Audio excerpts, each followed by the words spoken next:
আৰু এটা প্ৰশ্ন বহুতে সুধি আছে যে পিজিটি আৰু গ্ৰেজুৱেট টিচাৰৰ পৰীক্ষাৰ ৰিজাল্ট কেতিয়া দিব আমি 5 জুন তাৰিখে প্ৰভিজনেল ৰিজাল্ট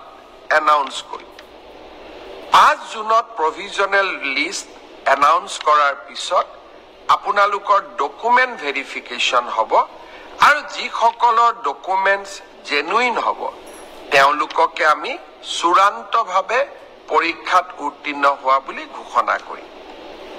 অৰ্থাৎ পৰীক্ষাৰ ৰিজাল্ট কেতিয়া দিব উত্তৰ 5 জুন তাৰিখে দিব ইয়াৰ পিছত আপোনালোকৰ মনত আছে এনেকুৱা এটা ফেচবুক লাইভ অনুষ্ঠানতে মই কৈছিলো যে সৰকাৰী কাৰ্যালয়সমূহত কাম কৰা তৃতীয় আৰু চতুৰ্থ বৰ্গৰ কৰ্মচাৰীসকলে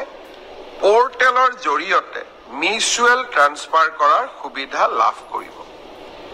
প্ৰায় 18,000 সৰকাৰী কৰ্মচাৰীয়ে আবেদন জনাইছিল আৰু ম্যাথছ অৰ্থাৎ কোনোবা আহিব লাগিব কোনোবা যাব লাগিব অৰ্থাৎ ম্যাথছ মেকিং হ'ব লাগিব আমি প্ৰায় 8,000 প্ৰাৰ্থীক ম্যাথছ মেকিং কৰিব পাৰিলো অৰ্থাৎ অহা মানুহো আছে সেই স্থানলৈ যোৱা মানুহো আছে যোৱাকালি মই এই গোটেই বিষয়টো নিজে পৰীক্ষা কৰিছিলো মই আপোনালোকক জনাব খুজিছো যে জুন মাহৰ প্ৰথম সপ্তাহত আমি পোৰ্টেলৰ জৰিয়তে যিসকল যোগ্য হল তেওঁলোকৰ ট্ৰান্সফাৰ অৰ্ডাৰসমূহ আমি মুকলি কৰি দিম অৰ্থাৎ আপোনালোকৰ অপেক্ষাৰ অন্ত পৰিব আৰু আগষ্ট বা ছেপ্টেম্বৰ মাহত এনেকৈ আৰু এবাৰ ট্ৰান্সফাৰৰ সুবিধা দি আমি পোৰ্টেল মুকলি কৰিম অৰ্থাৎ সৰকাৰী কৰ্মচাৰীসকলৰ লগত আমি থিয় হৈ থাকিম শ্ৰদ্ধাৰ ৰাইজ পৰীক্ষাৰ ৰিজাল্ট দিলে মেট্ৰিকৰ ৰিজাল্ট দিলে হায়াৰ সেকেন্ডাৰী ৰিজাল্ট দিলে গ্ৰেজুৱেশ্যনৰো ৰিজাল্ট দিব দুটা আঁচনি আমি আৰম্ভ কৰিব লাগিব ছাত্ৰ ছাত্ৰীসকলৰ বাবে এইবাৰ আমি জীৱন প্ৰেৰণা আঁচনি আগবঢ়াম নিযুত মইনাৰ হিতাধিকাৰীসকলে এই আঁচনি লাভ নকৰে আন সকলো যুৱক যুৱতীক এই আঁচনি আমি আগবঢ়াম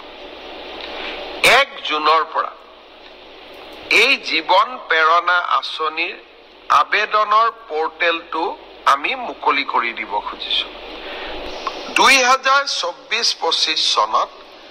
অসমৰ যিকোনো বিশ্ববিদ্যালয় প্ৰাইভেট ইউনিভাৰ্চিটিৰ পৰা পাছ কৰিলে নহব যিকোনো সৰকাৰী বিশ্ববিদ্যালয়ৰ পৰা পাছ কৰা স্নাতকসকলে এই জীৱন প্ৰেৰণা আঁচনিৰ বাবে আবেদন কৰিব পাৰিব এই আঁচনিৰ জৰিয়তে আমি কি পাম প্ৰতি মাহত আমি 2,500 টকা কৰি এবছৰৰ বাবে আমি লাভ কৰিম এই টকাটো কিয় দিয়া হৈছে যাতে আপোনালোকে ইন্টাৰভিউত এপিয়াৰ কৰিব পাৰে ইন্টাৰভিউৰ বাবে নিজক প্ৰস্তুত কৰিব পাৰে